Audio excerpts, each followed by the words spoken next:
డబ్బుకి ఇబ్బంది పడుతున్నారా? శ్రావణ మాసంలో భక్తి శ్రద్ధలతో ఈ 8 పరిహారాలు చేయండి. ఫలితం ఖచ్చితంగా లభిస్తుంది. శ్రావణ మాసం ఆధ్యాత్మిక దృక్కోణంలో అత్యంత పవిత్రమైన సమయంగా పరిగణించబడుతుంది. ఈ నెలలో శ్రీ మహావిష్ణువు యోగ నిద్రలో ఉండడం వలన శివుడు ప్రపంచాన్ని పోషిస్తాడని, ఈ సమయంలో తనని పూజించే భక్తులపై ప్రత్యేక ఆశీర్వాదాలను కురిపిస్తాడని నమ్మకం. కేవలం నీరు, మారేడు దళాలు సమర్పించినా సంతోషించి కోరుకున్న కోరికలను నెరవేరుస్తాడని నమ్ముతారు. ఈ నేపథ్యంలో ఎవరైనా ఆర్థిక సంక్షోభంతో ఇబ్బంది పడుతుంటే, ఆదాయాన్ని పెంచుకోవాలనుకుంటే లేదా జీవితంలో శ్రేయస్సు కోసం శ్రావణ మాసంలో చేసే ఈ 8 ప్రభావవంతమైన చర్యలు మీ విధిని మార్చగలవు. ఈ పరిహారాలను చేసేందుకు ఖర్చు తక్కువ అవుతుంది, అయితే ప్రభావం మాత్రం చాలా విలువైనది. అయితే వీటిని చేయడానికి కావలసిందల్లా దేవుడికి మీద భక్తి, విశ్వాసం. శ్రేయస్సు కోసం చేయాల్సిన 8 పరిహారాలు: ప్రతి సోమవారం శివలింగానికి నీరు, పాలు సమర్పించండి. ఉదయం స్నానం చేసిన తర్వాత శివలింగానికి నీరు, పచ్చి పాలు, బిల్వ పత్రాలను సమర్పించండి. ఇలా చేయడం వలన శివుడు ప్రసన్నం అవుతాడు, ఆర్థిక ఇబ్బందులను తొలగిస్తాడు.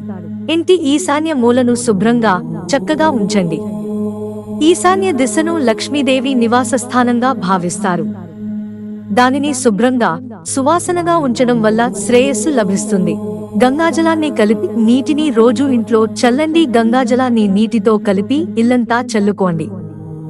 రోజూ ఈ పరిహారం చేయడం వలన ప్రతికూల శక్తి తొలగుతుంది, సానుకూలతను పెరుగుతుంది. శనివారం రావి చెట్టు కింద దీపం వెలిగించండి.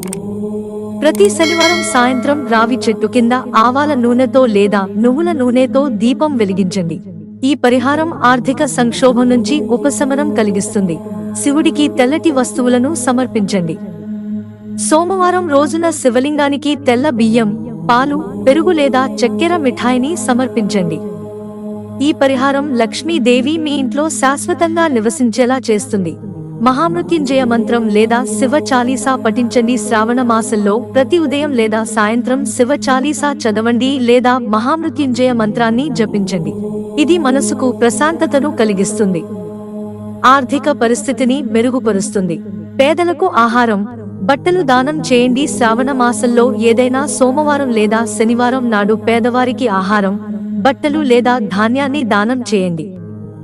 ఇలా చేయడం పుణ్యకార్యమే కాదు, లక్ష్మీ ప్రాప్తికి మార్గం తెరుస్తుంది. సేఫ్లో జత వెండి పాములను ఉంచండి. శ్రావణ మాసంలో జంట వెండి పాములను కొని వాటిని పూజించి మీరు డబ్బులు దాచుకునే ప్లేస్ లో భద్రపరుచుకోండి. ఇది సంపదను పెంచుతుంది, అనవసరమైన ఖర్చులను తగ్గిస్తుంది. భక్తితో పూజిస్తే తప్పకుండా ఫలితం. శ్రావణ మాసం ఆధ్యాత్మికత, శక్తిల సంగమం.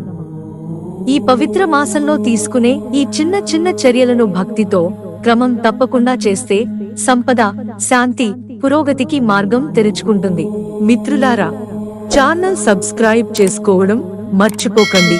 ధన్యవాదాలు.